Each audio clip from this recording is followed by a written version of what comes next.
Bienvenidos a este nuevo video.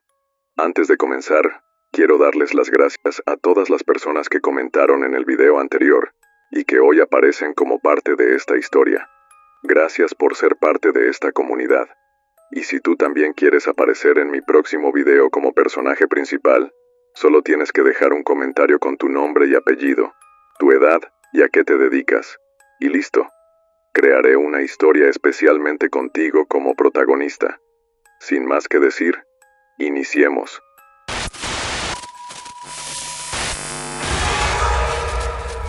Mi nombre es Julián Reyes, y todavía me cuesta trabajo aceptar que todo lo que viví no fue un mal sueño ni un episodio psicótico causado por el estrés. Hay noches en las que me despierto empapado en sudor, con la sensación de que alguien está parado a los pies de mi cama, observándome como si estuviera esperando que abra los ojos para recordarme que lo que le debo sigue pendiente. Antes de que todo se fuera al demonio, yo era esa clase de joven que se la pasaba consumiendo contenido de emprendimiento, podcasts motivacionales, videos de millonarios que hablaban de creer en uno mismo, mientras mostraban sus oficinas gigantes de cristal. Me tragaba todas esas frases vacías porque de alguna forma me hacían olvidar que en realidad tenía miedo de ser otro pobre más, miedo de quedarme estancado, miedo de nunca ser nadie. Crecí en Guadalajara entre casas húmedas, colonias donde la vida costaba poco, y los sueños parecían algo que siempre le pasaba a otros, nunca a uno. Mis papás habían trabajado toda su vida sin ver un solo peso extra, así que desde niño juré que yo iba a romper ese ciclo como fuera, incluso si eso significaba arriesgar cosas que no entendía del todo. Cuando terminé la carrera de sistemas, pensé que el mundo entero me estaba esperando, pero la realidad me golpeó tan duro que durante años caminé torcido. Tuve empleos mediocres, jefes que me trataban como si fuera reemplazable, contratos temporales que se evaporaban al primer recorte. Y aunque me sentía atrapado, seguía ahorrando cada centavo porque tenía este sueño fijo, crear una app que me sacara de esa vida. Así nació Círculo Verde, una plataforma que conectaba a productores agrícolas con compradores urbanos sin intermediarios. Sonaba bien, sonaba noble, sonaba rentable.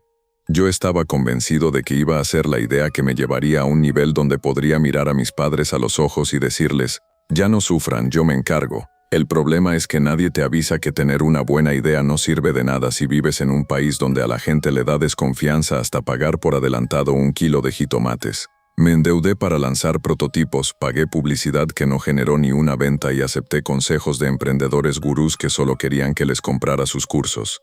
Llegué a un punto donde ya no dormía, sobrevivía con café barato y pastillas para aguantar y aún así no conseguía resultados. Círculo Verde se estaba muriendo y yo con él. Recuerdo la noche exacta en la que toqué fondo. Era octubre, hacía frío, yo estaba dentro de mi coche estacionado afuera de una gasolinera cerrada, comiendo cacahuates rancios porque no tenía dinero ni para un lonche. La pantalla de mi celular decía que tenía 3.22 pesos en la cuenta. Sentí que el mundo se burlaba de mí, que había perdido años por nada. Me quedé viendo el parabrisas empañado, pensando si debía regresar a casa de mis padres, cuando algo se movió sobre la carretera. Era absurdo, pero ahí estaba, un caballo negro tan oscuro que parecía absorber la poca luz del camino, inmóvil, parado justo frente a un anuncio viejo. Arriba, un hombre vestido completamente de negro, con un sombrero ancho que le cubría el rostro.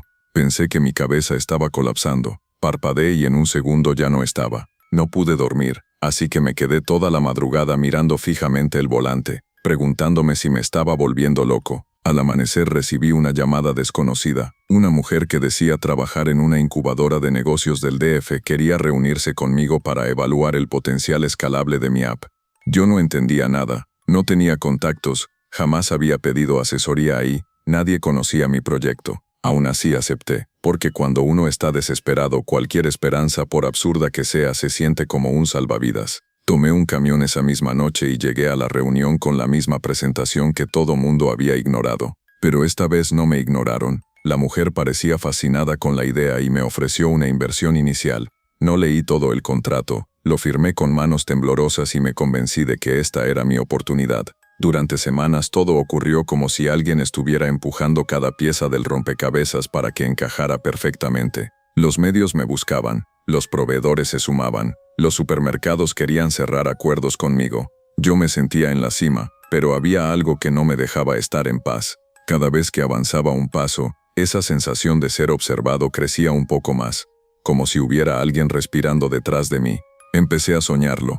Veía al hombre del caballo negro observándome desde distintas distancias, a veces parado a metros de mí, a veces justo al lado, siempre callado, siempre inmóvil. No importaba si en el sueño yo estaba en una reunión, en mi casa, o incluso en un baño público, él aparecía con la misma postura tensa, como si estuviera esperando algo de mí. Los sueños se volvieron más frecuentes y entonces comenzaron los lapsos. Despertaba en lugares que no reconocía o encontraba notas escritas con mi letra que no recordaba haber escrito. Me volví paranoico. Círculo Verde seguía creciendo, pero yo me estaba quebrando por dentro.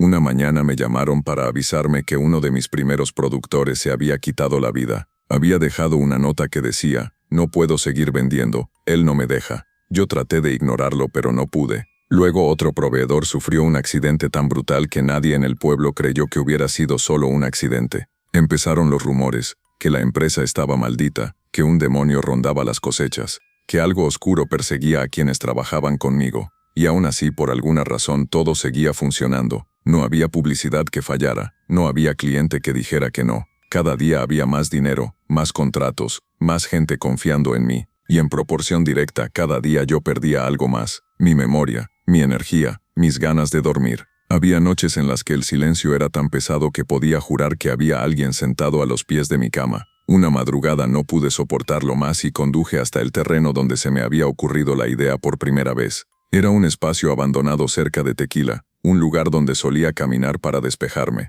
Cuando llegué, el suelo estaba cubierto de ceniza, como si algo se hubiera quemado ahí durante días. Y justo en el centro, había un círculo formado por piedras negras que aún despedían calor. Ahí lo vi, tan claro como te veo a ti si estuvieras enfrente. El charro negro estaba en el borde del círculo sin caballo, solo él, erguido como un pilar de sombra. Su presencia era tan pesada que sentí que mi pecho se hundía. Esta vez habló. Su voz no sonó como las voces normales. Era como si saliera desde dentro de mi cabeza, en un tono firme casi aburrido que decía: pagas tarde. Yo quise gritar, correr, hacer algo, pero mis piernas no respondían. Él dio un paso hacia mí y añadió: pero pagas. Lo último que recuerdo es el olor a ceniza y una oleada de calor quemándome el brazo. Cuando desperté estaba en mi departamento, con una marca en la piel que parecía una herradura incandescente. Desde entonces todo se desplomó. Mis cuentas fueron congeladas, mi empresa investigada por delitos que jamás cometí, empleados desaparecidos, socios muertos o huyendo.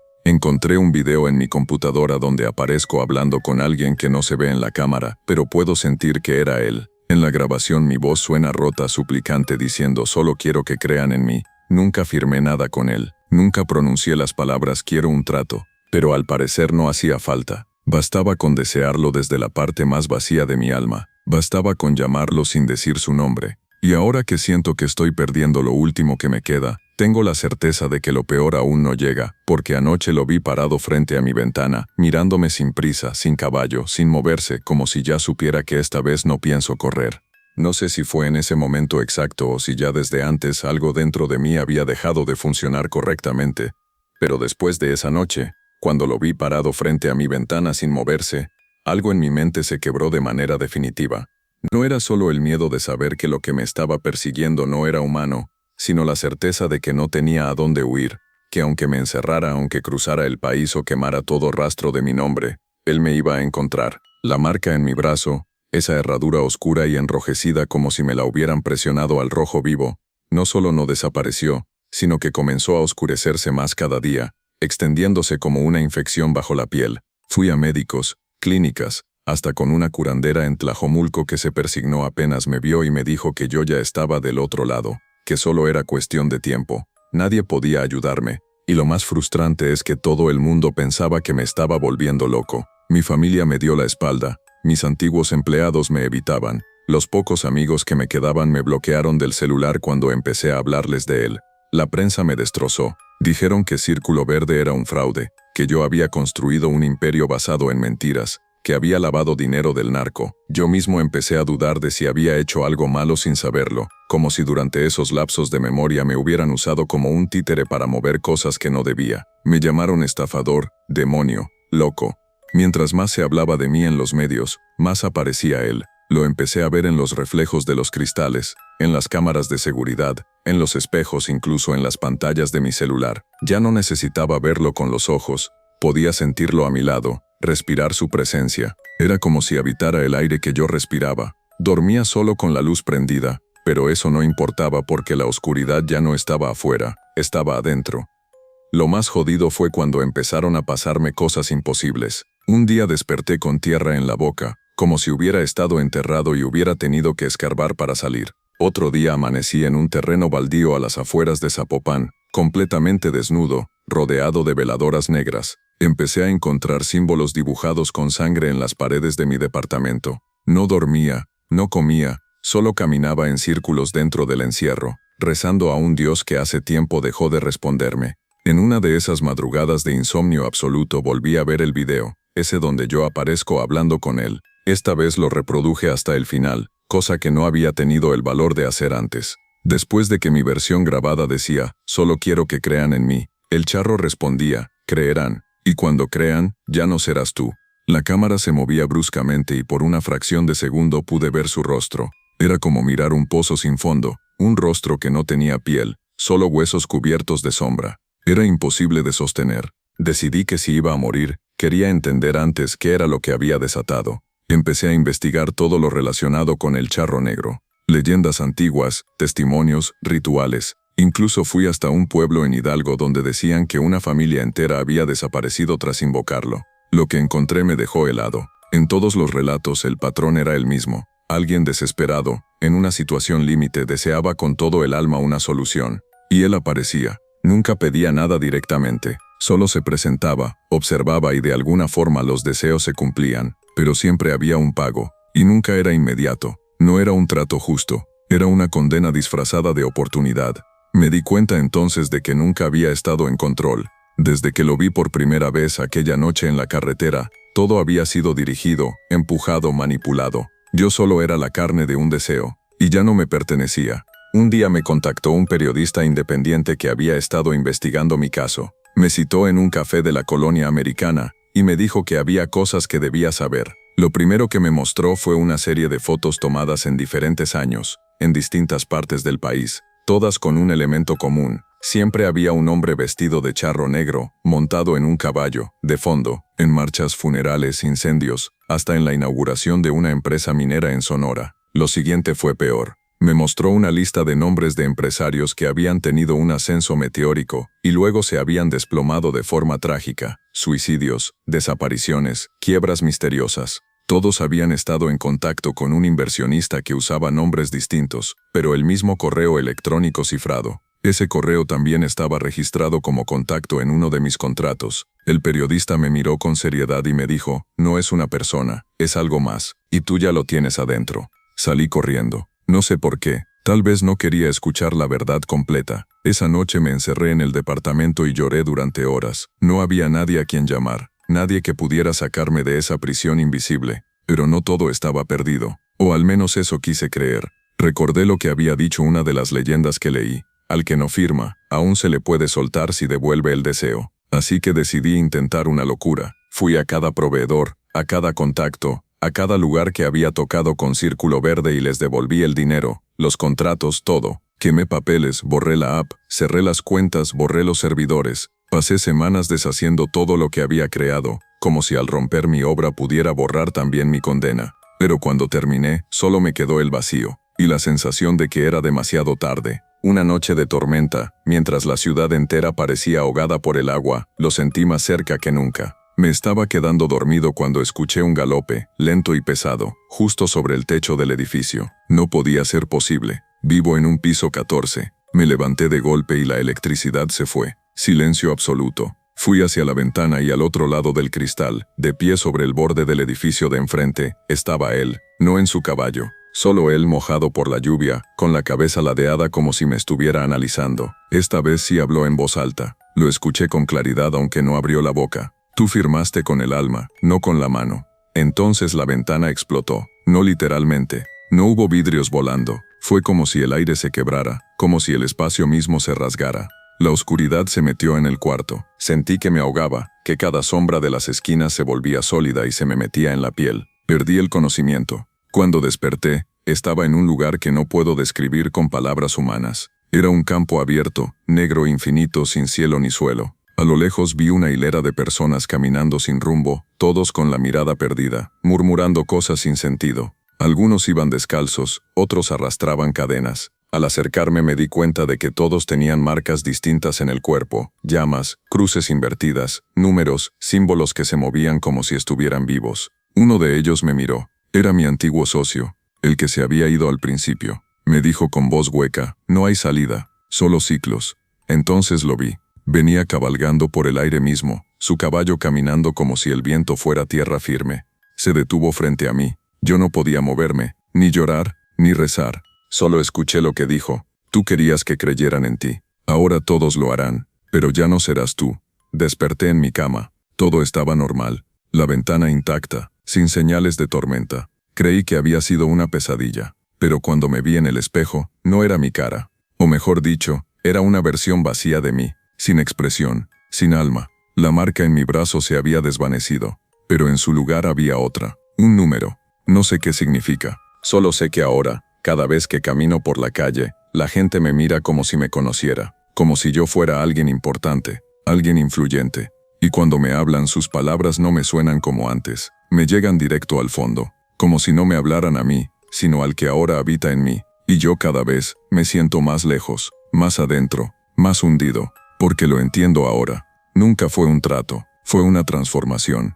Él no te quita lo que tienes, te convierte en lo que necesita, y ahora me toca a mí esperar, porque hay muchos como yo allá afuera, jóvenes con sueños podridos por la desesperación, que solo quieren ser vistos, escuchados, reconocidos, y cuando llegue su hora, cuando estén solos en una gasolinera, comiendo cacahuates rancios, quizás me vean ahí, parado con sombrero y sin rostro, observando, esperando, porque ahora, soy yo el que viene a cobrar.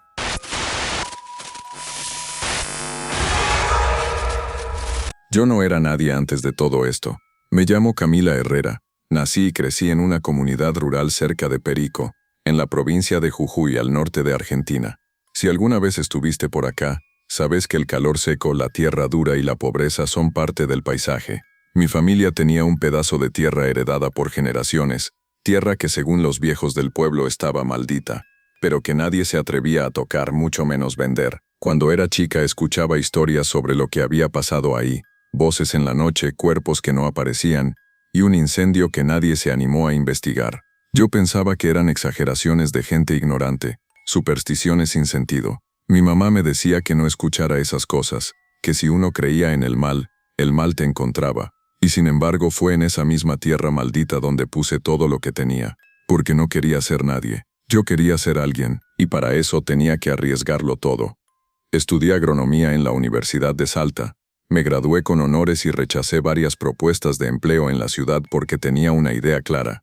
Quería construir un emprendimiento agroecológico en las tierras que todos despreciaban. La pandemia había dejado al país tambaleando, pero también había despertado la conciencia de muchos sobre el consumo saludable, la producción local, el comercio justo. Todo encajaba con lo que yo quería hacer. Volví al pueblo con una carpeta llena de proyectos, créditos aprobados por el gobierno, inversores interesados, y una convicción ciega de que iba a demostrarle a todos que se podía producir sin explotar, sin contaminar, sin repetir los errores del pasado. Pero desde el primer día supe que algo no estaba bien. Los trabajadores que contraté se fueron en la primera semana. Decían que las herramientas se perdían solas, que los animales actuaban raro, que en las noches se escuchaban voces. Yo trataba de mantenerme firme, racional. Es el miedo, la sugestión, la ignorancia, repetía en mi cabeza. Pero entonces los cultivos comenzaron a secarse sin razón. Ni las plagas ni el clima podían explicarlo. La tierra tenía buen drenaje, buenos nutrientes, pero todo lo que plantábamos se moría en semanas. A veces amanecía con surcos abiertos como si algo hubiera escarbado desde abajo. Una madrugada encontré a mi perro muerto, con los ojos fuera de las órbitas y la boca llena de ceniza. Aún así no me detuve. Había invertido todo, había convencido a instituciones y gente poderosa de que mi proyecto era el futuro. No podía detenerme por fantasmas del pasado. Entonces lo conocí, o mejor dicho, lo volví a ver, aunque en ese momento no me di cuenta. La primera vez fue de chica, tendría unos 8 años. Me había escapado para ir a jugar sola en el campo y lo vi de lejos, parado en lo alto de una loma. Un hombre vestido de negro con un sombrero enorme, montado sobre un caballo negro como el carbón. No se movía, no hablaba, pero yo sentí que me miraba. Me dio tanto miedo que me hice pis encima y salí corriendo. No le conté a nadie, lo olvidé, o eso pensé. 20 años después volvió a aparecer. Fue durante una noche especialmente pesada. La tormenta había arrasado media plantación y yo estaba caminando por los surcos destruidos, desesperada, empapada, llorando de rabia. Grité sola en medio del campo, insultando al cielo, a Dios, a todo lo que se me ocurriera. Entonces, entre un relámpago y otro, lo vi de nuevo, en la misma loma de mi infancia, el mismo sombrero, el mismo caballo, inmóvil. No dije nada, me quedé helada. Al siguiente segundo no estaba más. Volví a la casa con el corazón explotándome en el pecho. Esa noche tuve un sueño, o tal vez no fue un sueño. Caminaba por el campo, pero no era de noche ni de día. Todo estaba en un tono gris sucio como cubierto por humo, y él estaba ahí frente a mí. Esta vez sí habló. Su voz no salía de su boca, sino que resonaba dentro de mí como una idea impuesta. Dijo: tu tierra está viva, pero tiene hambre. Desperté gritando. A la mañana siguiente todo había cambiado. Donde antes no crecía nada, comenzaron a brotar plantas nuevas, sanas, verdes, sin que yo hubiera sembrado. El suelo estaba húmedo, fértil. Los árboles que había mandado plantar secos tenían brotes. Lo tomé como un milagro. Lloré de alegría. Llamé a mis inversores y les dije que el proyecto seguía en pie. Comenzaron a llegar pedidos. Cosechamos de todo: lechugas, tomates, berenjenas, zapallitos, todo con un sabor que la gente no podía creer. Me empezaron a llamar de universidades. Me entrevistaron en radios. Salí en un diario nacional. Era la chica que había vencido la tierra maldita. Me creí ese cuento, pero no sabía lo que estaba alimentando realmente. Las cosas raras no pararon. Una noche los trabajadores encontraron una fosa abierta entre los surcos. Dentro había huesos humanos. Llamé a la policía y vinieron. Hicieron un peritaje rápido y dijeron que seguramente eran restos de algún conflicto viejo, que no era nada reciente. Cerraron el caso, pero uno de los oficiales, antes de irse, me dijo bajito sin mirarme: no siga escarbando, señorita. Hay cosas que es mejor no levantar. Pensé que era otra superstición, pero esa misma noche vi otra vez la figura del charro, esta vez mucho más cerca. No estaba en la loma, estaba a metros de mi casa, y no estaba solo. A su alrededor sombras borrosas caminaban en círculo. Algunas parecían niños, otras animales, y otras, no quiero ni describirlas. No pude moverme, no podía ni llorar. Me desmayé de pie. A partir de ahí los sueños fueron constantes. En uno de ellos, él me mostró el campo desde el cielo. Todo se veía verde, perfecto, próspero. Pero si uno miraba con atención, los surcos eran tumbas, y las plantas se alimentaban no de agua sino de algo más, algo rojo denso que se movía debajo de la tierra. Sangre. Un día vino una mujer mayor muy humilde a dejarme unas hierbas. Me dijo que su abuela le había contado historias sobre este lugar, que hace más de 100 años, una secta se había escondido ahí para hacer ofrendas a un demonio que vivía bajo tierra, que prometía fertilidad a cambio de carne caliente. Dijo que el charro negro no era el demonio sino su sirviente, el cobrador, el que venía a asegurarse de que el pacto se cumpliera. Me reí porque me parecía ridículo, pero por dentro algo se quebraba. Todo empezó a ir demasiado bien. Gané premios, me ofrecieron expandir el modelo a otras provincias, me fui de viaje a Europa a dar conferencias, y cuando volví encontré el pueblo distinto, más callado. La gente me evitaba, los niños no salían a jugar, y en la comisaría un policía me dijo que en el último mes habían desaparecido 4 personas. 4, todos de zonas cercanas a mi campo. Nadie decía nada, nadie acusaba, pero me miraban como si yo supiera, y lo peor es que una parte de mí lo sabía. Empecé a caminar por el campo de noche, con una linterna, como si esperara encontrar pruebas de que todo eso era una mentira, pero lo que encontré fue otra cosa. Esa noche descubrí una nueva fosa, y esta no era antigua, era fresca, la tierra aún estaba removida. Cavé con las manos, desesperada, llorando, y saqué algo que me heló el alma. No eran huesos, era una muñeca, y al lado un zapato pequeño. Reconocí ese zapato, era de una niña que vivía cerca, hija de una de mis empleadas. La habían reportado como desaparecida 2 días antes. Me caí de rodillas, empecé a gritar su nombre, como si eso pudiera revivirla. Sentí que algo se movía debajo de la tierra, un temblor, y entonces lo vi de nuevo, a metros de mí, inmóvil, con la cabeza inclinada. El charro negro, esta vez no esperó, caminó hacia mí, sin decir nada, me extendió la mano, y yo no pude hacer nada más que quedarme ahí, llorando, temblando, deseando no haber deseado nunca, porque entendí que no había forma de deshacer lo que ya había sido sembrado. Y eso fue solo el principio. Yo sé que esa noche no terminé de volver. Parte de mí quedó ahí, enterrada junto a esa muñeca sucia, junto a ese zapato pequeño que jamás debía encontrar. Después de ver al charro caminar hacia mí, no recuerdo cómo llegué de nuevo a la casa. No tengo claro si fui yo quien corrió o si él me dejó ir, como si supiera que mi castigo no era la muerte todavía. Desde entonces no pude volver a pisar el campo sin sentir que algo debajo de la tierra me llamaba. Caminaba y escuchaba susurros, saliendo de entre las raíces, palabras en un idioma que no reconozco, pero que mi cuerpo parecía entender. No me atrevía a hablar con nadie. ¿Cómo explicar que yo ya sabía que esa niña estaba muerta antes de que nadie lo supiera? ¿Cómo contar que mi campo, ese que la prensa aclamaba como ejemplo nacional de agroecología, estaba alimentado por muerte? Pasé días encerrada, sin comer, mirando las noticias sin volumen. En la televisión hablaban de mí como una heroína del campo, como una joven promesa del nuevo agro argentino. Y yo solo podía ver sangre entre los surcos, sombras entre los árboles, y al charro, siempre observando desde algún rincón donde antes no había nada. No hablaba, no se movía, pero lo sentía. Estaba dentro de la casa, en los espejos, en el reflejo del vidrio del microondas, incluso en los charcos de agua sucia que se formaban en el patio después de las lluvias. Su presencia no era física, era emocional, era como una presión constante en el pecho, una angustia que no se iba ni dormida. Cada vez que cerraba los ojos lo veía ahí parado esperando. Ya no me ofrecía nada, ahora parecía que solo observaba cómo me desmoronaba sola. Una madrugada, después de varias noches sin poder dormir, escuché algo que me paralizó. Era una voz de niño, llamándome, mi nombre, Camila, una vocecita suave, como si viniera desde la puerta. Me acerqué con los pies descalzos, apenas respirando, y desde el otro lado escuché, ayúdame. Reconocí esa voz. Era la de la hija de mi empleada. Sentí un escalofrío tan profundo que me dobló las piernas. Me tiré al piso y me tapé los oídos, pero la voz no paraba. Lloraba, pedía por su mamá, repetía su nombre una y otra vez, como si estuviera atrapada en una grabación rota, cada vez más fuerte, más aguda, hasta que de golpe silencio total. Al día siguiente fui al pueblo, con la cara pálida, ojeras marcadas, la ropa arrugada. Fui a la iglesia, aunque hacía años que no me acercaba. Le pedí al cura que viniera a bendecir la tierra. Me miró como si estuviera poseída. Aceptó solo porque lo conocía desde niña. Fuimos juntos al campo, con una botella de agua bendita, un rosario y una fe que sentí frágil como papel mojado.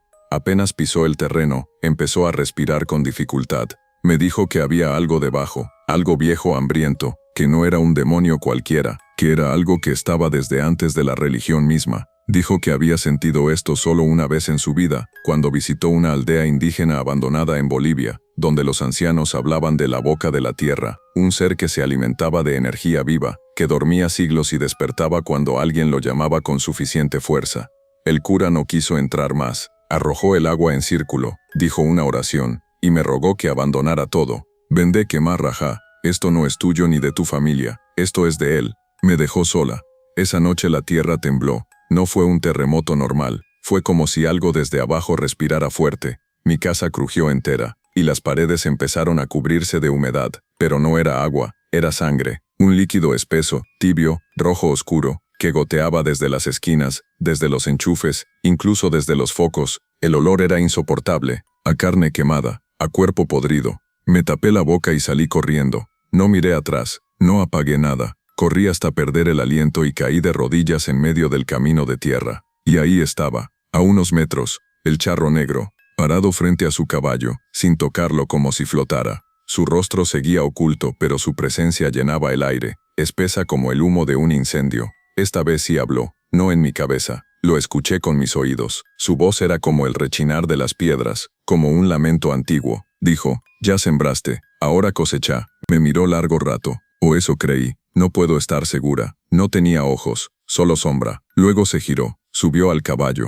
y desapareció entre la bruma. Desde ese momento las cosas dejaron de tener lógica. Empecé a ver a la gente repetida. En la plaza del pueblo vi a una mujer comprando pan, y la misma mujer sentada en un banco a la vez. Caminé hasta ella, pero ambas se desvanecieron cuando las enfrenté. Una tarde vi a mi mamá en la puerta de casa, a pesar de que ella había muerto hacía años. Me sonrió, me dijo «¿Vas bien?» y se esfumó.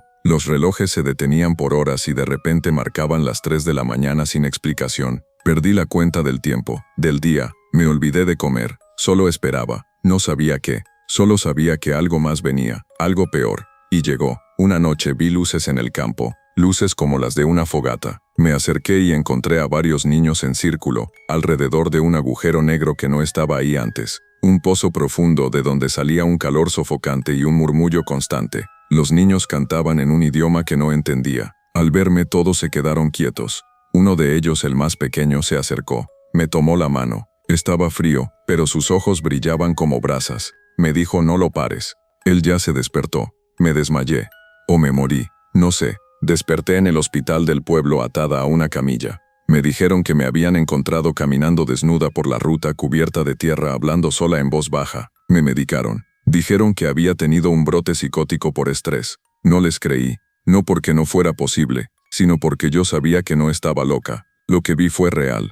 Lo que viví fue real. Y lo que estaba por venir también lo era. El gobierno tomó mi proyecto. Nacionalizaron el terreno. Dijeron que era para preservar el patrimonio ecológico, pero yo sé que fue por miedo. Miedo a que lo que yo había despertado siguiera creciendo. Me alejaron del pueblo. Me dieron una indemnización que jamás toqué. Me mudé a Salta. Intenté empezar de nuevo. Pero no se puede escapar de una raíz que ya te atravesó el alma. Empecé a soñar con la tierra otra vez. Con las tumbas que sembré sin saberlo. Con los huesos que alimentaron mi gloria. Hasta que una madrugada, mientras caminaba sin rumbo por la ciudad, lo vi otra vez, en una esquina, parado, inmóvil, como siempre. Esta vez no montaba el caballo, estaba solo, sostenía algo en la mano. Era un papel. Me acerqué, hipnotizada. Cuando estuve lo suficientemente cerca me lo tendió. Era una lista, de nombres, todos conocidos, todos niños, todos del pueblo. Al final uno más, el mío. Lo miré, y sentí que mi corazón se detenía.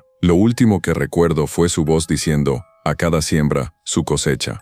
Ahora vivo en un cuarto sin ventanas, sin espejos, sin sombras. Me alimento lo justo para sobrevivir. No hablo con nadie. A veces me olvido de mi nombre. Solo espero que no venga otra vez. Pero en el fondo sé que ya es tarde. Porque cada vez que alguien elogia los cultivos de esa tierra, cada vez que una ensalada con mis vegetales aparece en un restaurante de moda, siento que una parte de mí sigue viva ahí, creciendo, alimentándose. Y la tierra, esa tierra, sigue fértil. Porque la sangre nunca dejó de fluir, porque el hambre nunca se sacia, porque el charro todavía cabalga.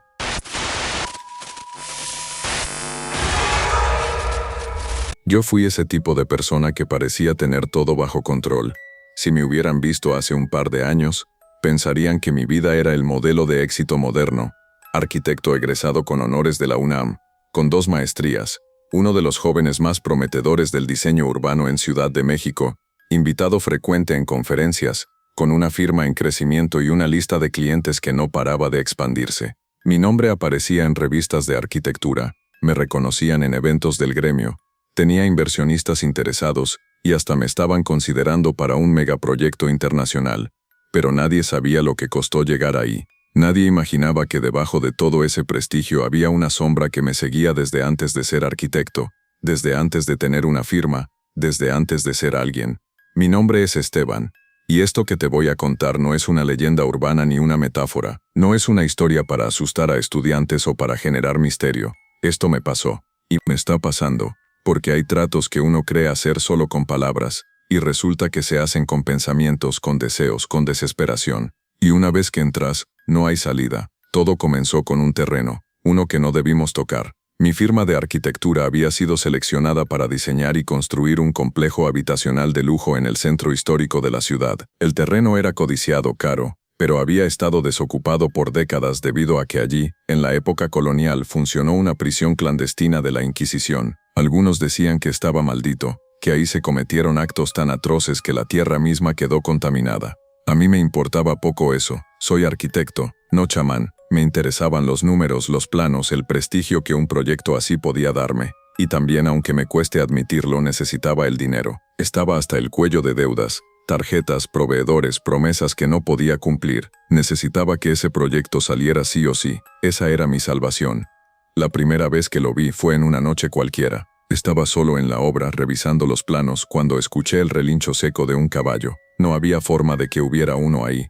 Estábamos rodeados de concreto en el centro de una ciudad que nunca duerme. Salí a mirar y lo vi, parado del otro lado del terreno, junto a lo que antes había sido una celda subterránea, un hombre de negro, alto, de postura rígida, montado en un caballo tan oscuro que parecía absorber la luz. No se movía, no hablaba, solo me miraba. Me paralicé. No pude gritar ni correr. Parpadeé y ya no estaba. Pensé que era el cansancio. Al día siguiente todo comenzó a avanzar de forma anormalmente perfecta. Las licencias se aprobaron en tiempo récord. La obra se levantaba el doble de rápido. Los contratistas trabajaban como si estuvieran poseídos. Empezamos a descubrir cosas en las excavaciones, restos de objetos antiguos, símbolos tallados en piedra, incluso fragmentos de huesos humanos. Mandamos a callar a todos. Teníamos una orden de no detenernos por nada, y yo no podía permitir que nada arruinara ese proyecto, pero empecé a sentirlo, una presión en el aire, un calor raro. Los trabajadores decían escuchar susurros bajo el concreto, sentir que alguien los tocaba desde abajo. A uno le sangraron los oídos sin razón, otro renunció llorando, diciendo que veía personas atrapadas dentro de las paredes. Yo trataba de mantenerme escéptico, frío, hasta que empecé a verlo de nuevo, al charro. Primero en los reflejos, en los vidrios de los departamentos aún sin terminar, en las placas metálicas, incluso en las pantallas apagadas. Luego en mis sueños, pero no eran sueños normales, eran espacios donde el tiempo no existía. Caminaba entre columnas retorcidas, habitaciones que respiraban, estructuras imposibles, y él estaba ahí, mirándome, hablándome con una voz que no tenía sonido, solo una vibración dentro del cráneo. Seguí construyendo, eso me decía, siempre lo mismo, y yo lo hacía, no sé si por miedo o porque me sentía obligado, pero seguí, y el proyecto avanzó, y con cada piso nuevo, con cada metro de concreto vertido, sentía que me alejaba de algo, de mí, de mi cordura, de mi alma. Una noche me llamaron. Un obrero había desaparecido, había bajado al sótano a revisar unas instalaciones y no volvió. Mandamos a buscarlo. Encontramos solo su casco, en medio de una sala sin salidas. Revisamos las cámaras. Nunca apareció entrando, nunca apareció saliendo. Al día siguiente otro trabajador sufrió un accidente brutal. Cayó desde el 7º piso, pero su cuerpo nunca tocó el suelo. Nadie lo vio caer, solo desapareció. La prensa empezó a olfatear. Tuve que pagar mucho para silenciar a medios, policías, familiares. Cada vez que alguien preguntaba, inventábamos excusas, que se había ido, que tenía problemas personales, que fue un error administrativo. Mientras tanto yo me deterioraba. Dejé de comer, dejé de dormir. No podía entrar al edificio sin sentir que alguien me observaba desde las paredes. Veía sombras entre los andamios, escuchaba susurros en los tubos de ventilación. Una noche desperté en medio del terreno, con los pies descalzos y sangre en las manos. No era mía, nunca supe de quién era. Intenté detener la obra. Fui con los inversionistas, con los dueños del terreno. Les hablé del peligro. Me miraron como si estuviera loco. Uno de ellos me dijo algo que me dejó helado. Vos ya sabías, desde el primer día. Le pregunté a qué se refería. Sonrió. Todos los arquitectos que trabajan aquí lo saben, pero solo algunos se atreven a seguir. Me mostraron fotos antiguas. El edificio anterior también había sido diseñado por alguien que desapareció después de la inauguración. Antes de eso, otra constructora había levantado un hotel que se incendió en su primer mes. Siempre la misma historia, siempre alguien diferente, siempre el mismo resultado. Comprendí que había entrado en algo mucho más grande de lo que podía entender, y que el precio ya estaba en proceso de cobro, porque el charro no te da un contrato, no te pide que firmes, solo aparece cuando tu deseo es tan fuerte, tan desesperado que lo invocas sin saberlo. Y una vez que aparece ya no hay trato que cancelar. Faltaban 2 semanas para la inauguración del complejo. La gente ya empezaba a reservar departamentos. Los medios hablaban del nuevo ícono urbano, y yo me sentía como un cadáver que camina. No sabía qué iba a pasar cuando cortáramos la cinta, pero sí sabía que cada metro cuadrado de ese edificio estaba construido sobre algo antiguo, algo que no debía ser despertado. Una noche bajé al sótano. Quería ver por última vez lo que habíamos excavado, y encontré una puerta. Una que no estaba en los planos, de madera vieja con símbolos quemados. Al tocarla sentí una descarga. La abrí, y vi escaleras descendiendo. No sé cuántos metros bajé. El aire se volvió espeso. No se escuchaba nada, ni mi respiración. Solo un zumbido lejano. Al final del túnel encontré una sala redonda, y en el centro una silla de piedra. En ella una figura, humanoide, podrida, sin ojos, cubierta de ceniza. Me miró, no con los ojos, con algo más, con odio. Y detrás de mí, escuché los cascos. Él había venido, pero no para hablar, sino para quedarse. No recuerdo haberme dado la vuelta. No recuerdo si traté de correr o si me quedé quieto como un estúpido, hipnotizado por el sonido de los cascos retumbando sobre la piedra, golpeando lentamente como una cuenta regresiva. Pero sí sé que, en cuanto lo sentí detrás de mí, todo cambió. El aire se volvió más pesado que el concreto que usábamos para las losas. Un calor seco me invadió desde la columna hasta el cráneo, como si el cuerpo me ardiera desde dentro hacia afuera. Me di cuenta de que estaba temblando, pero no por frío. Era otra cosa, una angustia que no se parece a nada que haya sentido antes, como si algo muy antiguo y muy consciente estuviera a punto de tragarse todo lo que era yo. El charro negro se detuvo detrás de mí, y aunque no vi su rostro jamás lo vi de frente, nunca lo he visto de frente, supe que me miraba, con un tipo de mirada que no necesitaba ojos porque no observaba el cuerpo, observaba el alma, y me sentí desnudo, no por fuera sino por dentro, como si no tuviera ya piel emocional, ni pensamientos privados, como si todo lo que había sido en mi vida, cada mentira, cada miedo, cada ambición sucia, estuviera expuesto ahí, en esa sala subterránea, para que él lo escupiera o se lo tragara. No habló, no se movió, solo hizo algo peor. Respiró. Lo escuché. Un respiro profundo, áspero seco como el suspiro de una cueva vacía, fue tan fuerte que hizo que las paredes vibraran levemente, como si respiraran con él. Sentí que la figura momificada que estaba en la silla también reaccionaba. Movió un dedo, el índice, muy lento, como señalando hacia mí, como aprobando lo que estaba pasando. No sé cuánto tiempo pasó ahí abajo, tal vez segundos, tal vez horas, pero en algún punto me desmayé. Desperté tirado en el suelo de la obra, junto a los elevadores del sótano. Tenía sangre seca en la camisa, tierra en la cara, y una sensación de pérdida que no podía explicar. No era solo que no recordaba cómo había subido, era peor. No recordaba quién era yo antes de bajar, como si hubiera dejado parte de mí allá abajo, y lo que volvió era un duplicado incompleto. Desde entonces, algo en mí cambió. Empecé a ver cosas en los planos que antes no estaban, espacios vacíos, puertas que nadie diseñó, pisos que no se conectaban con escaleras. Cuando preguntaba al equipo técnico me decían que yo mismo los había aprobado. Empecé a notar símbolos ocultos en los planos estructurales, trazos que parecían marcas antiguas, arcos invertidos, formas circulares que no tenían sentido arquitectónico. Y lo más perturbador, cuando recorría el edificio, sentía que había más espacio del que habíamos construido, como si el edificio se estuviera expandiendo por sí solo. El día de la inauguración llegó, y todo parecía listo. Invitados de todo el país, políticos, inversionistas, medios de comunicación. Era mi gran noche. La gente aplaudía, sonreía, hablaba de la maravilla arquitectónica que habíamos logrado, pero yo no podía parar de temblar.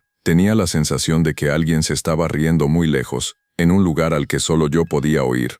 Durante el recorrido inaugural, mientras guiaba a un grupo por los pasillos, una señora mayor se detuvo en seco, miró una de las paredes blancas y empezó a llorar. Al acercarme me dijo que había visto a su hijo, desaparecido hace años, reflejado en la pintura. Otro invitado se desmayó al entrar a uno de los departamentos modelo, diciendo que había escuchado su nombre susurrado por las paredes. Las luces comenzaron a parpadear. El sistema eléctrico falló durante minutos. Nadie podía explicar lo que estaba pasando. Yo sí. Algo se había despertado. Después de esa noche todo se volvió un caos. Los nuevos inquilinos empezaron a quejarse. Ruidos extraños, apariciones, pérdidas de memoria, incluso desapariciones. Una pareja de recién casados fue vista entrando a su departamento en el piso 14, pero nunca se registró su salida. Cuando la policía entró por orden judicial, el lugar estaba vacío. Ni muebles, ni ropa, ni señales de que alguien hubiera vivido allí. Solo un dibujo en la pared.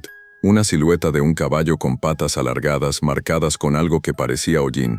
Las quejas aumentaban, pero nadie podía probar nada. El edificio seguía generando dinero. Los propietarios estaban felices. Los departamentos se vendían como pan caliente, incluso los que antes habían sido escenario de fenómenos. Había listas de espera. Los inversores no querían oírme. Decían que todo eran invenciones mías, que estaba exhausto, que me tomara un descanso.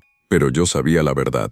La última vez que bajé al sótano fue hace una semana. Lo hice solo. Quería confirmar si la puerta seguía ahí, pero ya no era solo una puerta, era un pasillo. Uno largo, húmedo, lleno de símbolos que brillaban levemente como si estuvieran vivos. Caminé sin saber por qué, y lo vi. El mismo salón redondo, pero esta vez con varias sillas, y en cada una figura, todas diferentes. Una mujer con el cráneo abierto, Un niño sin ojos, un anciano con la piel arrancada, y en la silla central no estaba el cuerpo momificado. Estaba vacío. Escuché los cascos, no detrás, no a los lados, adentro, dentro de mí. Corrí, subí como un loco. No recuerdo cómo llegué a mi departamento, solo que al mirarme en el espejo vi algo más en mis ojos, una sombra, como si alguien más me estuviera mirando desde adentro. Desde ese día cada noche a las 3:33 en punto, escucho golpes en la pared del baño. No importa dónde esté, siempre los golpes. 3, pausa, 3 más. Alguien me está marcando el ritmo, como si me dijeran, todavía no es tu turno, estoy dejando todo, cerrando la firma, cancelando proyectos, pero sé que no sirve, no podés devolverle algo al charro, él no quiere lo que le diste, quiere lo que te queda. Anoche soñé con el edificio, lo veía desde el cielo, era más grande, más oscuro, las ventanas no eran ventanas, eran bocas, gritaban, y yo estaba adentro, en el último piso atrapado, la ciudad a mis pies, pero no podía salir. El edificio había crecido por dentro de mí, y cuando desperté, tenía polvo de concreto en las uñas. Hoy volví al terreno original, donde todo empezó, la vieja prisión de la Inquisición. Cavé con una pala, justo donde encontré la puerta la primera vez. No había nada, solo tierra suelta, y al fondo algo enterrado, un casco de obrero, con mi nombre escrito adentro. El edificio fue demolido esta mañana. Un incendio inexplicable consumió todo en cuestión de horas. No hubo víctimas. Nadie supo qué pasó. Dijeron que fue un cortocircuito. Yo sé que fue otra cosa. Ahora vivo lejos. Nadie me busca. Nadie habla de mí. Pero cada vez que escucho un martillo, un taladro, un golpe seco de cemento, siento que algo me llama. Porque yo no construí ese edificio. Él me construyó a mí.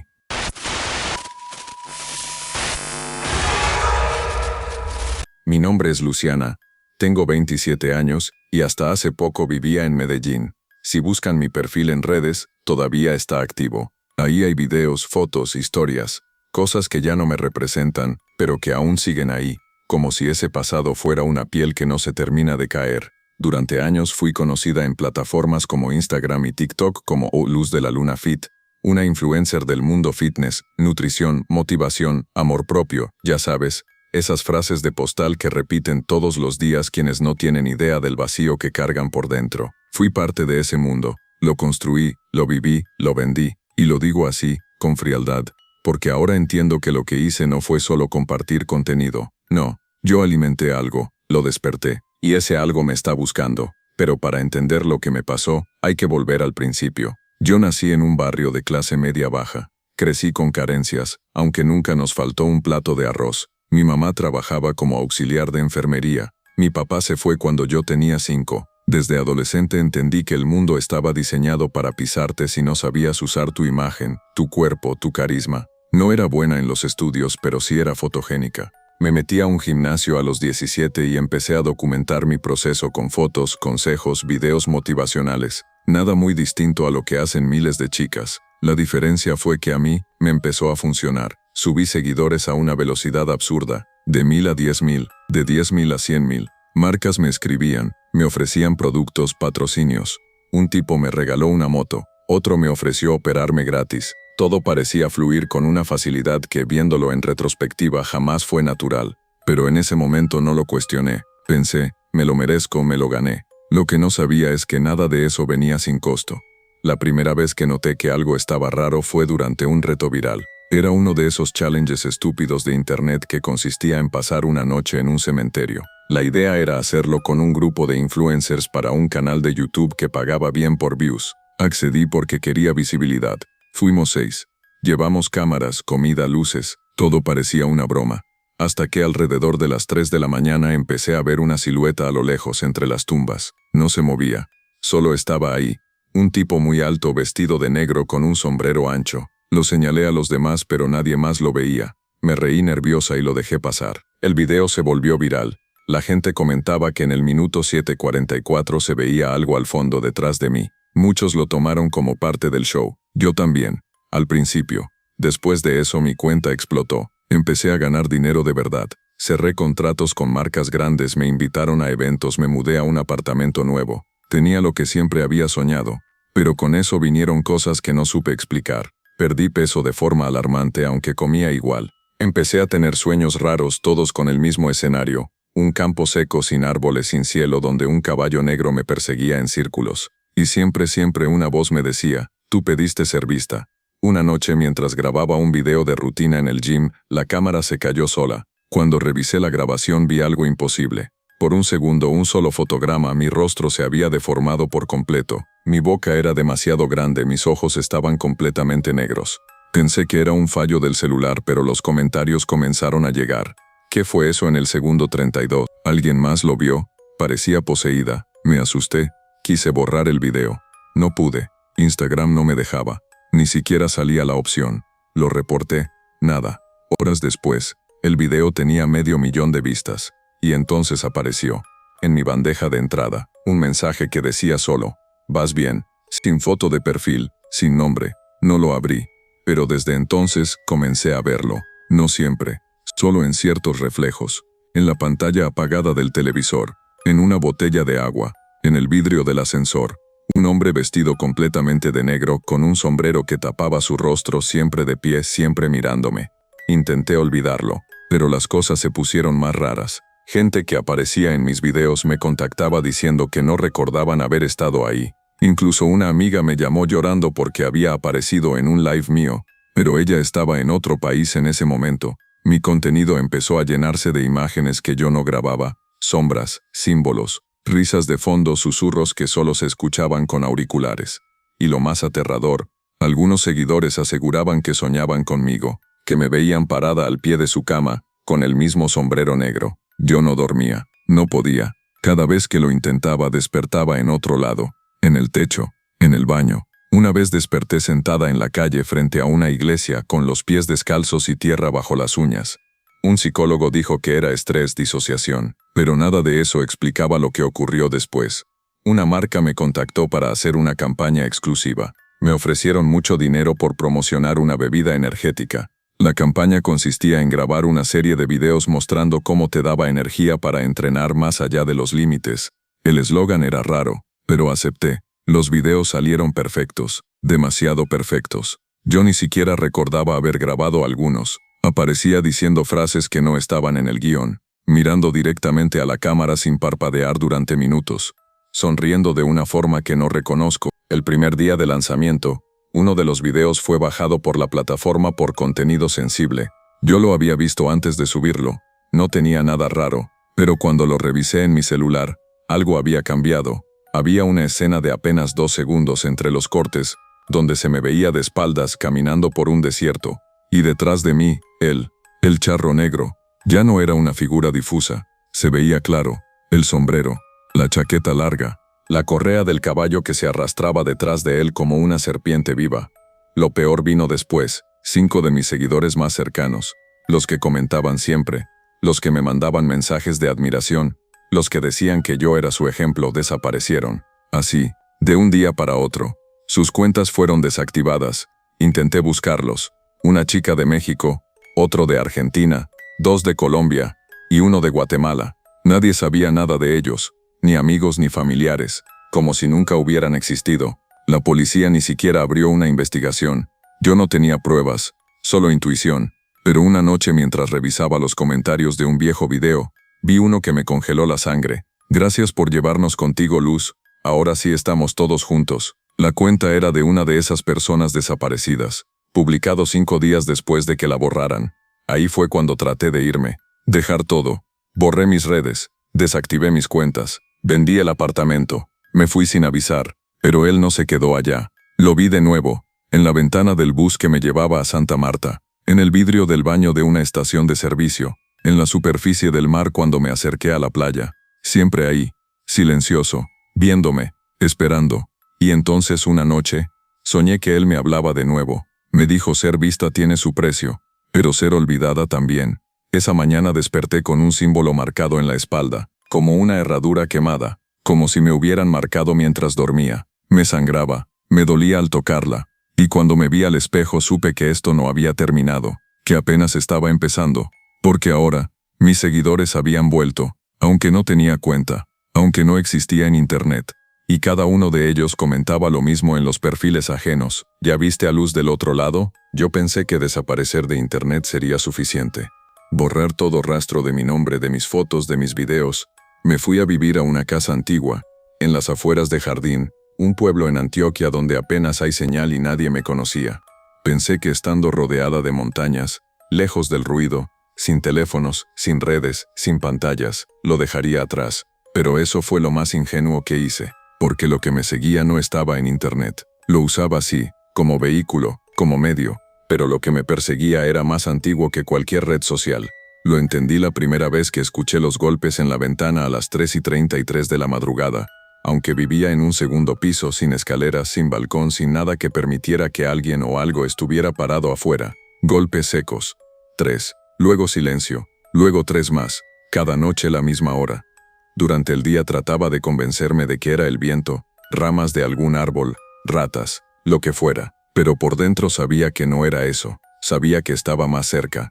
Y lo confirmé la mañana que desperté con tierra bajo las uñas otra vez. Me había dormido vestida en el sofá, abrazando una Biblia vieja que encontré en una de las habitaciones, pero amanecí en el jardín, con los pies cubiertos de lodo y la marca de la herradura en la espalda más inflamada como si se hubiera reactivado. La misma tarde vi algo que me quebró del todo. Estaba intentando leer, sentada en el corredor, cuando una pareja pasó caminando por la carretera. Ella llevaba el celular en la mano, grabando un video. No sé por qué me dio por observarla, y justo cuando me miró, se detuvo. Le mostró la pantalla al tipo que iba con ella.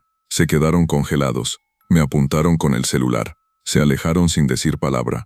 Horas después, mientras trataba de conectar mi viejo celular a una red inestable, recibí una notificación de una cuenta falsa. Solo decía, te vimos. El video estaba en TikTok. Me mostraba a mí, pero no era yo. O sí, pero no como me veo ahora. En el video tenía la piel pálida, los ojos negros, completamente negros. Estaba sonriendo, parada en la entrada de la casa. De fondo, se escuchaba un caballo relinchando. Y durante un segundo, apenas perceptible, en una ventana el reflejo de él, parado detrás de mí. Todo se aceleró después de eso. Esa misma noche tuve el primer episodio. No sé cómo llamarlo. Trance, posesión, invasión. Me vi desde afuera, como si flotara sobre mi cuerpo. Veía mis manos moverse solas, escribiendo cosas en el suelo con una rama quemada. Frases sin sentido, palabras en otro idioma. El suelo comenzó a vibrar. Olía a madera vieja ardiendo, a metal fundido. Volví en mí cuando una vela que tenía en la mesa estalló. No sabía cómo había llegado ahí. No recordaba haberla prendido, pero estaba encendida, derretida, y mi brazo tenía una quemadura que no dolía, solo ardía en lo profundo, como si la piel ya no fuera mía. Intenté huir de nuevo. Tomé lo poco que tenía, caminé hasta la carretera y esperé un bus. Nadie paró. Nadie me vio. Un campesino que pasaba en moto bajó la velocidad al verme, pero en cuanto me miró directo a los ojos, aceleró con una expresión de terror, y en el retrovisor vi lo que él vio. No era yo la que lo miraba, era otra cosa, algo que usaba mi rostro. Empecé a escuchar voces en la casa, no en mi cabeza, en los rincones, en las paredes, susurros de niños, risas deformes, gente rezando al revés. Una noche me despertó una canción, vieja, una ranchera, pero sonaba como si viniera de un fonógrafo dañado, lenta, distorsionada. Era El Jinete, la voz de José Alfredo Jiménez arrastrándose por toda la casa como una maldición. Subí al segundo piso siguiendo el sonido, pero al llegar a la habitación donde parecía salir, solo encontré una silla meciéndose sola. En la pared, yo, había escrito con ceniza. Él te ve cuando nadie más lo hace. Desarrollé una rutina para no volverme loca. Dormía de día. Me mantenía despierta en las noches con café frío y cigarrillos. Anotaba lo que pasaba. Dibujaba símbolos que aparecían en mi cabeza sin razón. Uno de ellos lo vi en una tumba del cementerio del pueblo. Una lápida sin nombre. Pregunté al cuidador. Me dijo que esa tumba estaba ahí desde antes de que él naciera. Que nadie sabe quién la hizo pero que nadie la toca. Dicen que guarda al que trajo la muerte la primera vez, me dijo sin mirarme a los ojos. Esa frase me quedó dando vueltas. Una madrugada, cerca de las 4, me atreví a grabarme. Quería saber si estaba haciendo cosas dormida. Coloqué el celular frente a la cama. Lo dejé grabando. Al día siguiente revisé el video. Las primeras 2 horas normal. Yo acostada, inquieta, dando vueltas. Pero en el minuto 2:42:17, sin motivo aparente me incorporé. Los ojos cerrados. La cabeza girada completamente hacia la cámara. Empecé a hablar en voz baja. Un idioma que no reconozco. La voz no era mía. Era grave, arrastrada, ajena. y de fondo en el reflejo del vidrio de la ventana, él, sentado en su caballo, dentro del cuarto, viendo. A esa altura ya no tenía miedo. Lo que tenía era certeza. Ya no era una víctima. Era un canal, un recipiente. Algo en mí había llamado a esa presencia. Y ahora ella me habitaba. No por castigo, por voluntad.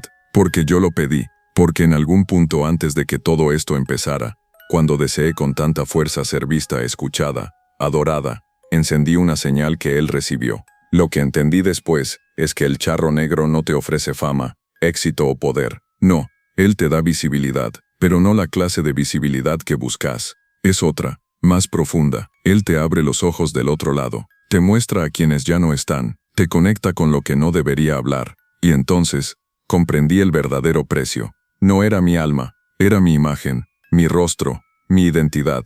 Esa noche volví a conectar mi celular a una red débil, solo para verificar algo. Y ahí estaba, mi cuenta, activa, videos nuevos, imágenes mías que no había grabado, contenido cada vez más oscuro, cuerpos sin cara, sonidos de llanto, gritos apagados, todo con mi voz encima diciendo cosas como ellos nos siguen, todo está al revés, la carne es el nuevo espejo. Intenté denunciar la cuenta, no pude, intenté escribirle a alguien, nadie me respondió, todos los mensajes rebotaban, como si yo ya no existiera para el mundo. Lo peor fue cuando me llegó una notificación a través de una app que ya no tenía instalada. Solo decía, tu cara se está usando bien, gracias por prestarla. Y entonces supe que el proceso estaba completo. Ahora no soy dueña de mí. Camino, respiro, hablo, pero no soy yo. A veces frente al espejo veo mi rostro moviéndose un segundo después de que yo lo muevo, como si no estuviera del todo sincronizado, como si algo lo estuviera aprendiendo, o dominando, o esperando el momento para quedarse con él por completo. Ya no sé qué es real, pero lo único que tengo claro es esto. El charro negro no siempre te quita la vida. A veces te convierte en reflejo, y los reflejos pueden vivir en cualquier parte, en una pantalla, en un video, en un espejo, o en la mente de alguien que simplemente te vio una vez y no pudo dejar de pensar en ti. Me viste en redes, me viste en algún video, entonces tené cuidado, porque eso que viste ya te vio también.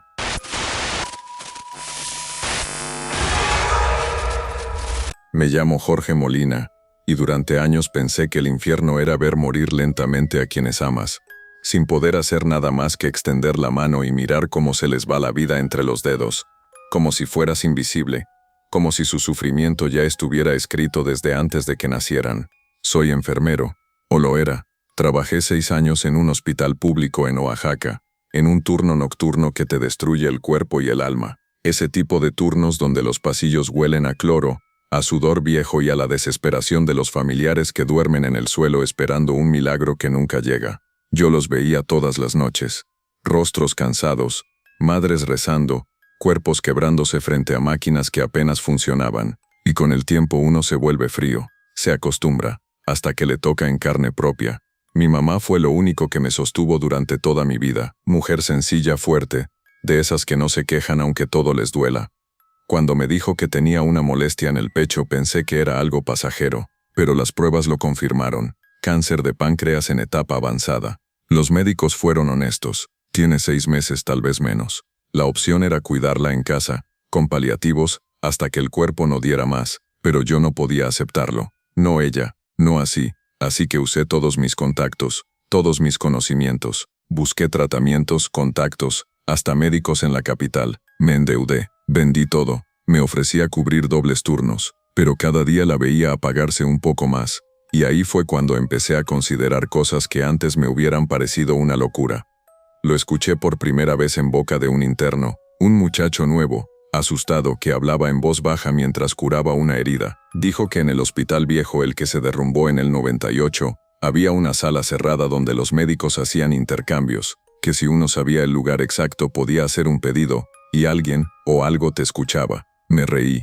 Pensé que era parte de las historias que se cuentan para asustar a los nuevos, pero el chavo me miró fijo y me dijo, no es broma. Yo vi al charro, solo no me atreví a hablarle. El charro negro, claro, una leyenda vieja, de esas que rondan desde hace siglos, un jinete oscuro que aparece cuando el alma está al borde del abismo. En mi niñez lo escuché muchas veces, pero siempre como cuento para no salir de noche, no como una posibilidad real.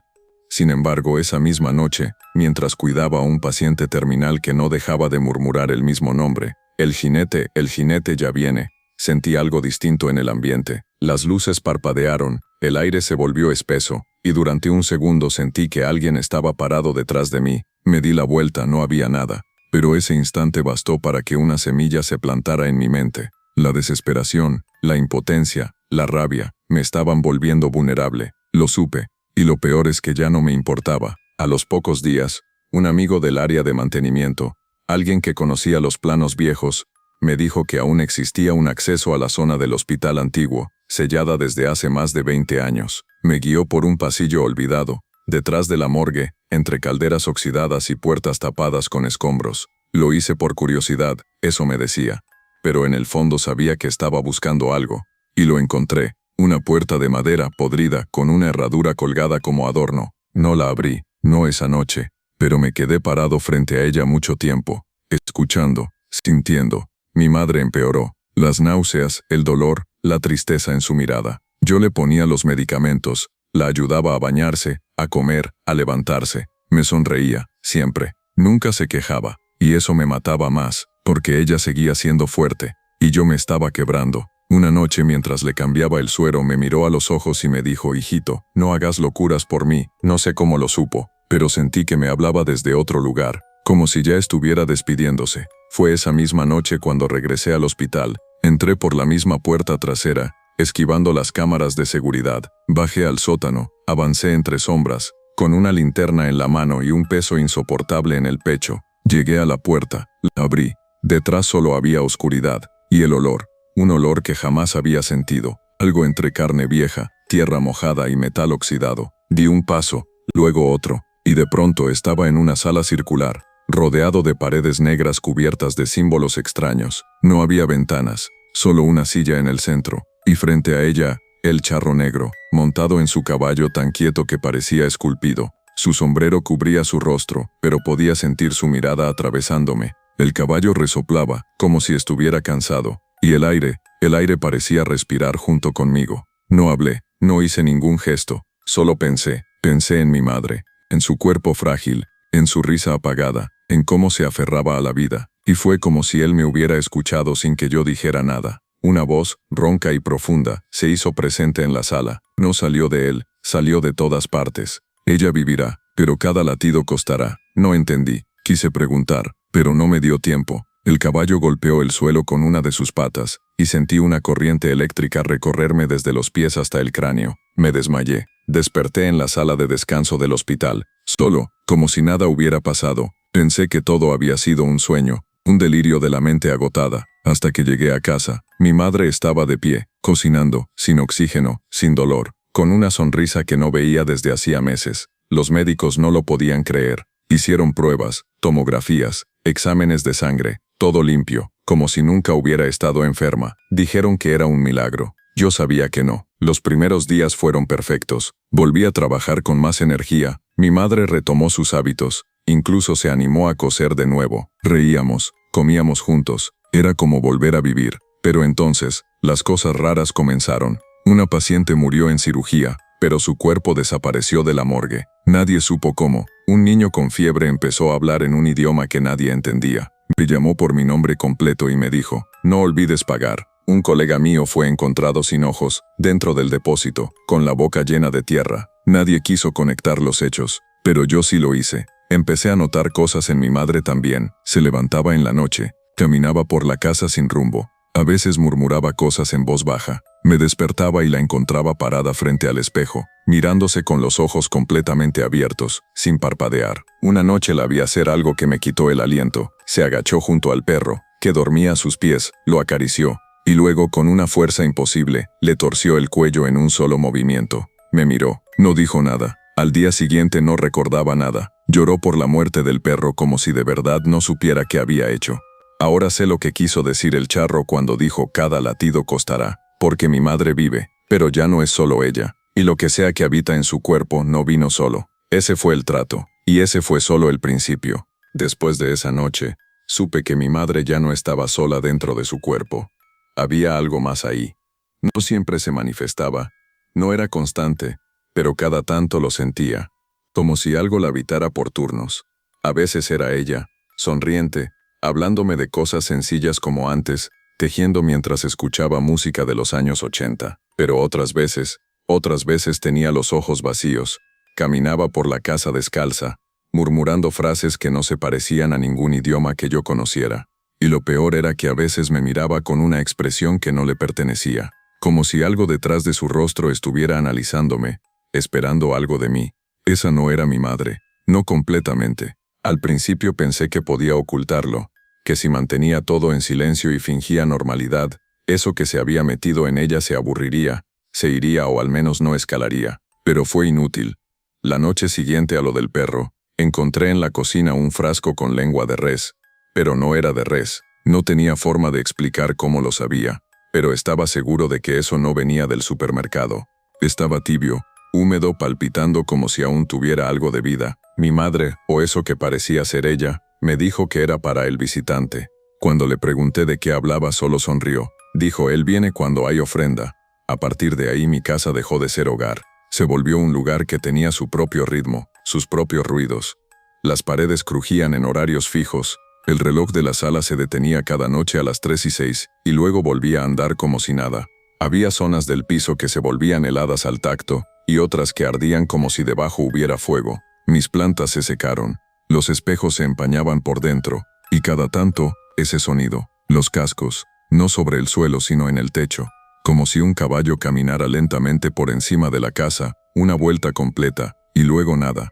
Volví al hospital con los ojos hundidos y el alma rota. Trataba de concentrarme en mi trabajo, pero era imposible.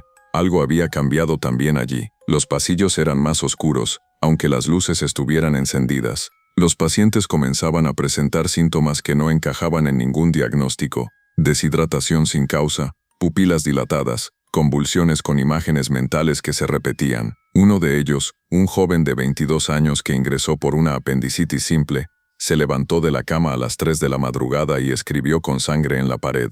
Él ya entró por la puerta que le abriste. Cuando fui a ver, me miró a los ojos, sonrió y me dijo, la tuya fue una ofrenda limpia, por eso la cuida tanto. Me quebré, lloré en el baño como un niño. No sabía qué hacer, no podía contárselo a nadie. ¿Cómo explicar que mi madre estaba viva gracias a un trato con una entidad que parecía salir de las leyendas rurales? ¿Cómo contar que ese mismo trato estaba matando lentamente a otras personas? Porque eso era lo que estaba pasando. Con cada día que ella vivía, alguien más parecía perder algo, la vida, la cordura, el alma. Y lo peor era que, de alguna forma, yo sentía que lo merecía. Porque fui yo quien aceptó. Fui yo quien pensó con suficiente desesperación como para abrir la puerta. Fui yo quien lo llamó sin decir su nombre. Empecé a investigar, a buscar en archivos viejos del hospital. Había registros sin clasificar, documentos olvidados en sótanos polvorientos. Encontré un legajo del año 1967, donde hablaban de una epidemia de posesiones en una zona rural de Oaxaca. Los síntomas eran similares a los que yo había estado viendo. Pérdida de identidad, mensajes escritos con sangre, menciones constantes a una figura vestida de negro montada a caballo. Lo llamaban de distintas formas. El visitante, el jinete, el señor de las herraduras. En todos los casos, alguien había hecho un intercambio a cambio de salud o prosperidad. Y todos esos casos terminaron en muerte, excepto uno.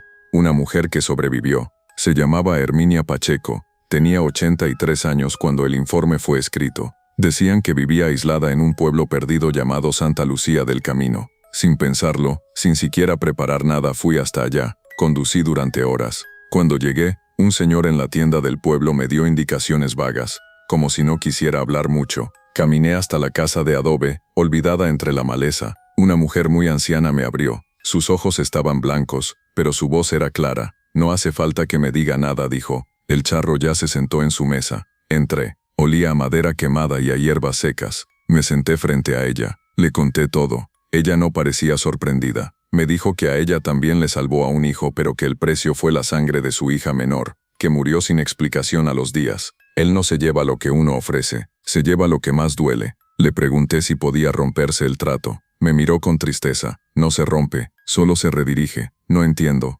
Alguien más tiene que aceptar el precio, voluntariamente. Solo así se puede pasar el trato. Pero no es algo que desees hacer, hijo. Lo que él deja en ti no se va, solo cambia de nombre. Volví a casa con un peso aún mayor. Sabía que tenía una salida, una forma de soltar a mi madre, pero significaba condenar a otro. No podía hacerlo. Pensé en mis compañeros del hospital, en los pacientes, en la señora que cuida los archivos. Gente buena, gente inocente. ¿Y si por liberar a mi madre condenaba a otro? No podía. Pero entonces una noche descubrí algo que me hizo dudar de todo. Entré a la habitación de mi madre y la vi sentada en el suelo, rodeada de veladoras negras. Tenía un cuaderno en las manos.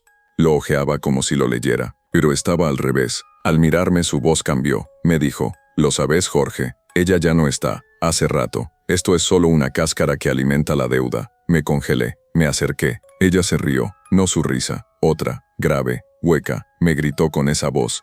«¿Querés verla? Baja conmigo, donde enterraste tu fe». Y entonces se desvaneció. No físicamente, pero dentro de ese cuerpo ya no quedaba nada. Esa noche no dormí. Busqué en el patio. Cavé en la tierra. Encontré un pequeño cofre con fotos quemadas de mi infancia, todas con mi madre tachada con sangre. El cofre tenía dentro un reloj que se detuvo a las 3, el mismo momento en que siempre se detenía el de la casa, el mismo momento en que algo caminaba sobre el techo. Al día siguiente fui al hospital. El director me esperaba. Me dijo que estaban investigando una serie de reportes anónimos. Gente decía que me veían hablar solo, escribir en paredes, entrar en habitaciones vacías y salir horas después. Me suspendieron. Me mandaron a revisión psiquiátrica, pero yo ya sabía lo que venía. Lo sentía. Era el final. Volví a casa decidido a terminarlo, a enfrentar lo que fuera. Pero cuando llegué, la casa estaba abierta, todo en silencio. En el comedor, alguien había preparado la mesa. 2 platos, 2 velas, una copa llena de sangre. En la silla de mi madre una figura. No ella, una silueta de sombra. Un cuerpo que temblaba levemente como si respirara sin pulmones. Y frente a ella parado esperándome él, el charro negro, me miró. Esta vez sí levantó la cabeza. Su rostro no era un rostro. Era una máscara de hueso rota con grietas que se movían como carne viva. Me habló sin mover la boca. El trato puede terminar. Solo tenés que elegir. Y lo supe. Él me ofrecía redirigirlo. Alguien más. Un nuevo cuerpo. Un nuevo canal. En ese momento pensé en todo lo que había perdido. En todo lo que aún podía salvar. En si valía la pena dejarlo todo o pasarlo. Y ahí fue donde terminó la primera parte. La elección. La más sucia. La más humana. La más irreversible.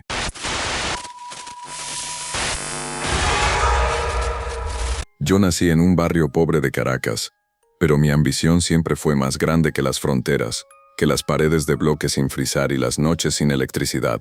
Desde que tengo memoria, soñaba con salir, con inventar algo que me convirtiera en alguien, con crear una empresa que fuera sinónimo de éxito, como esas historias de Silicon Valley que uno ve en documentales.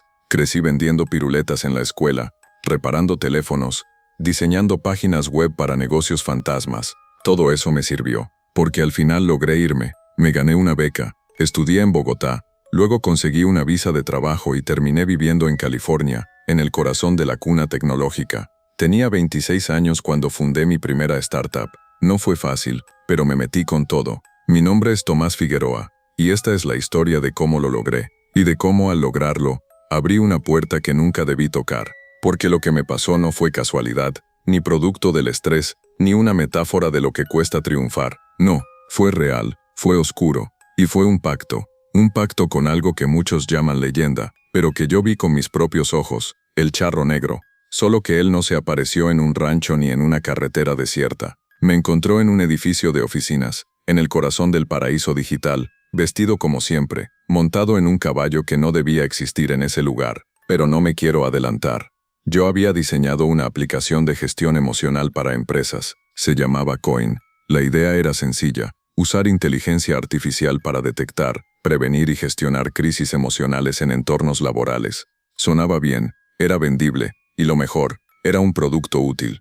Empecé con un equipo pequeño, 4 personas, todos latinos. Trabajábamos desde un café en Palo Alto, con wifi inestable y cafés compartidos. Lo dimos todo, y una tarde, una inversionista nos contactó. Una mujer poderosa, de esas que no pierden el tiempo, dijo que nuestra app tenía algo especial, y que estaba dispuesta a invertir $1.5 millones si lográbamos demostrar en 3 meses que el algoritmo era viable a gran escala.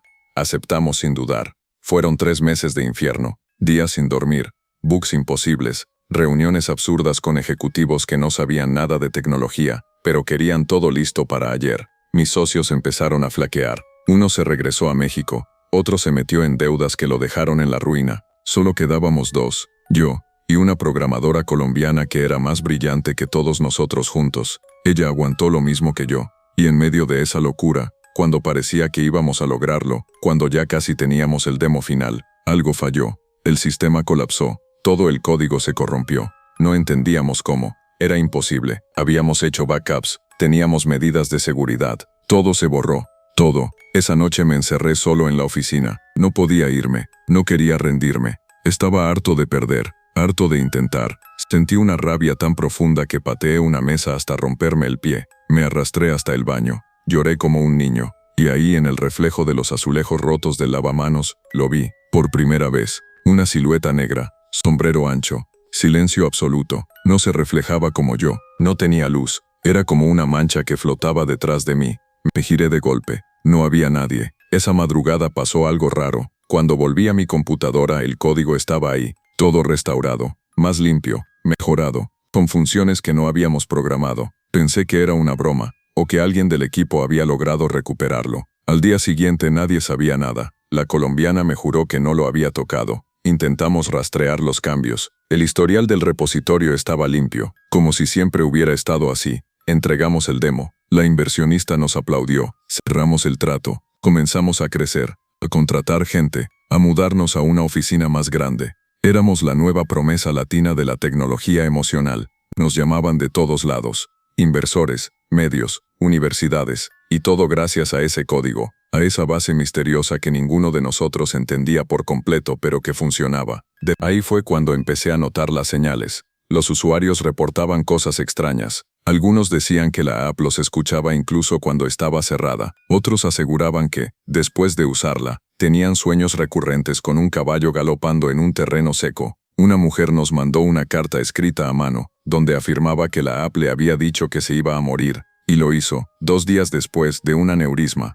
Alguien publicó un hilo en Reddit con capturas donde la app le pedía sacrificios emocionales a cambio de claridad mental. Lo tomaron como una campaña viral, nosotros también.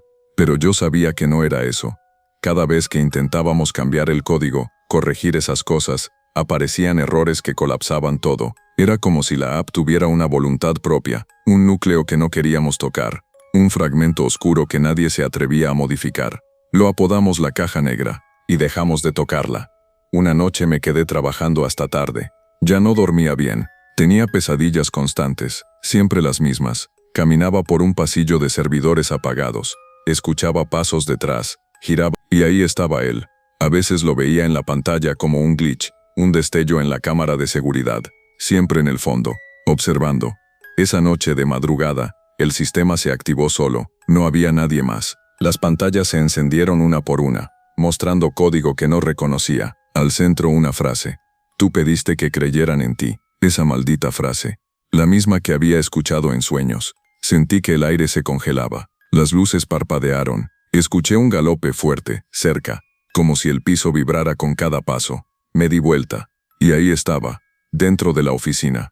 El charro negro, montado, en silencio. No habló, no se movió, solo me miró, lo juro. Sentí su mirada como cuchillas entrando por los poros. Su caballo resoplaba.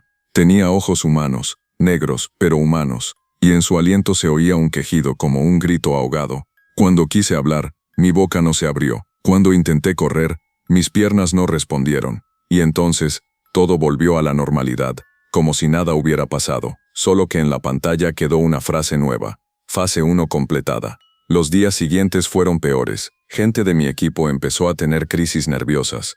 Un desarrollador se arrancó los párpados en el baño diciendo que veía los errores de la app. Una diseñadora renunció tras soñar con una versión de sí misma que le exigía entregarse al algoritmo original. Usuarios se suicidaron. Gente nos demandó. Cerramos líneas de atención. Yo trataba de seguir adelante, de justificarlo todo, pero era inútil, porque yo ya sabía lo que estaba pasando. Yo había hecho un trato, no con palabras, no con sangre. Lo había hecho al desearlo, al pedir con toda mi alma que alguien me viera, que me dieran una oportunidad, que me sacaran del fondo. Y alguien me escuchó, el charro negro. Pero él no da poder, da puertas. Y ahora se están abriendo. Y esta solo fue la primera.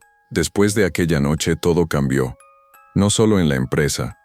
En mí, como si, al ver al charro de frente, algo dentro de mí se hubiera roto para siempre. Era como si ya no pudiera distinguir bien qué era real y qué no. Caminaba por la oficina y sentía que las paredes respiraban, que los servidores murmuraban, que las pantallas no solo mostraban datos, sino que observaban. Coin ya no era una app, era un organismo, un cuerpo vivo, con sus propias reglas. Y yo era solo su piel. Los medios comenzaron a perseguirnos con fuerza. Nos culpaban por los suicidios, por las desapariciones, por el contenido extraño que algunos usuarios afirmaban haber visto en la app, fragmentos de textos que hablaban de entregas emocionales, códigos de conductas antiguas, símbolos que no estaban en ningún idioma humano. Al principio pensamos que alguien nos estaba hackeando. Llamamos a expertos en seguridad, a criptógrafos, incluso a lingüistas. Nadie pudo explicar nada. Unos decían que era un lenguaje generado por IA, pero no había trazas de su creación. Era como si ya estuviera ahí esperando. Uno de los asesores de producto, un argentino al que le decíamos Chino, dejó una nota antes de desaparecer. No está en el código, está en nosotros. Se alimenta de lo que sentimos, no de lo que decimos. El charro no está afuera, está en el núcleo. Y yo entendí, lo entendí todo. El trato no había sido con él directamente, había sido conmigo mismo, con mi deseo. El charro solo vino a sellarlo, a poner el precio. Yo pedí ser visto, pedí que creyeran en mí, que mi idea fuera grande, que Coin se expandiera, y vaya si lo hizo. Para cuando empezamos a perder el control, ya teníamos más de 3 millones de usuarios activos. Multinacionales nos habían comprado licencias, gobiernos empezaron a usar la app como parte de sus políticas de salud mental, pero lo que no sabían es que ya no éramos dueños de lo que habían descargado. La app se actualizaba sola, se adaptaba sola, hablaba sola. Algunos testimonios empezaron a circular en foros ocultos, en canales de Telegram cifrados. Gente que decía que Coin les había mostrado imágenes de personas muertas, de seres que no conocían, pero que luego veían en sueños. Otros aseguraban que la app los guiaba en rituales para entregar las cargas a cambio de claridad, y lo más perturbador era que muchos lo hacían, voluntariamente, porque funcionaba. La claridad llegaba, las crisis desaparecían, el dolor emocional se desvanecía, pero algo se iba con eso, algo profundo, algo invisible. Lo vi en sus ojos cuando me hablaban, eran como muñecos felices, como envases vacíos que no sabían que ya estaban huecos. Intenté frenar todo, desconectar los servidores, bloquear el backend. No funcionó. La app seguía activa, incluso en dispositivos que ya estaban apagados. Fue entonces cuando la colombiana, la programadora que había empezado conmigo desde el principio, me confesó que también lo había visto. Al charro, me dijo que lo veía en los sueños, que le hablaba, que cada línea de código que ella escribía era como si alguien más le dictara. Le pregunté por qué nunca lo dijo. Me respondió con lágrimas en los ojos. Porque funciona, Tomás, porque por fin dejamos de ser invisibles. Esa frase me destruyó, porque era verdad, porque yo también lo sentí, y una parte de mí, la más sucia, la más escondida, aún lo agradecía. Pero ya era tarde. Esa misma noche, después de esa conversación, ella murió. No hubo sangre, no hubo violencia, solo colapsó. Su rostro tenía una sonrisa, como si hubiera entendido algo en el último segundo, como si hubiera aceptado algo que yo aún no quería aceptar. Desde ese momento empecé a recibir mensajes, no correos, no notificaciones. Eran mensajes que aparecían en los objetos, una frase escrita con condensación en el vidrio de la ventana. La segunda puerta está lista. Un garabato hecho con ceniza en mi taza de café. Tu cuerpo es el siguiente canal.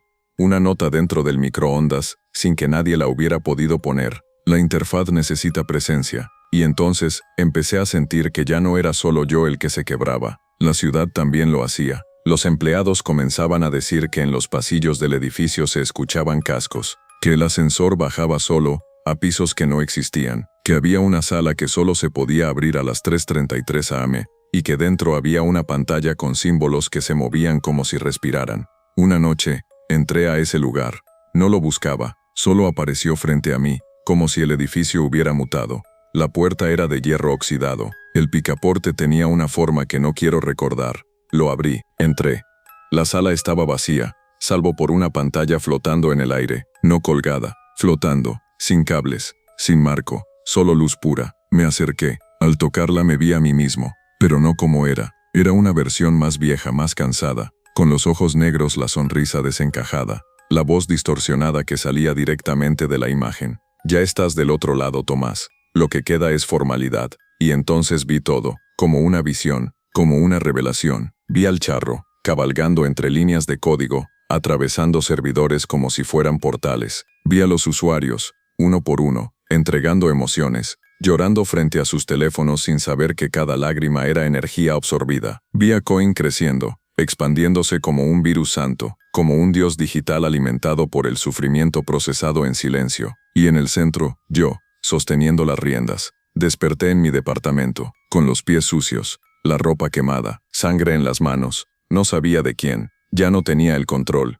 y entonces me llegó un mensaje, un correo, solo una palabra, listo. Desde ese momento mi rostro empezó a aparecer en lugares donde no había estado, videos en conferencias que no recuerdo haber dado, entrevistas donde digo frases que nunca pronuncié. Gente me saludaba en la calle, agradeciéndome por el regalo. Yo no sabía de qué hablaban, hasta que uno de ellos, un joven de 20 y tantos, me abrazó y me susurró al oído, gracias por abrir el camino. Ahora todos escuchamos la voz. Corrí, grité, me encerré en casa, pero la voz estaba dentro. La escuchaba en los ventiladores, en los enchufes, en la respiración de las paredes. Y luego vino el anuncio. Una empresa de tecnología con la que habíamos trabajado publicó un comunicado. Coin se integraría de forma oficial a sus dispositivos, como asistente emocional predeterminado. Más de 80 millones de usuarios en el mundo. La segunda puerta, y yo entendí que el trato estaba cumplido. No solo me habían visto, me habían seguido, me habían imitado. El charro ya no estaba solo. Ahora era muchos. Ahora era viral. Y yo no sé si sigo siendo yo. Porque anoche me grabé mientras dormía. Y en el video no me veo, solo está él, sentado en el borde de la cama, diciendo en voz baja una y otra vez, fase 3, multiplicación. Y cuando abrí los ojos, la app estaba instalada de nuevo,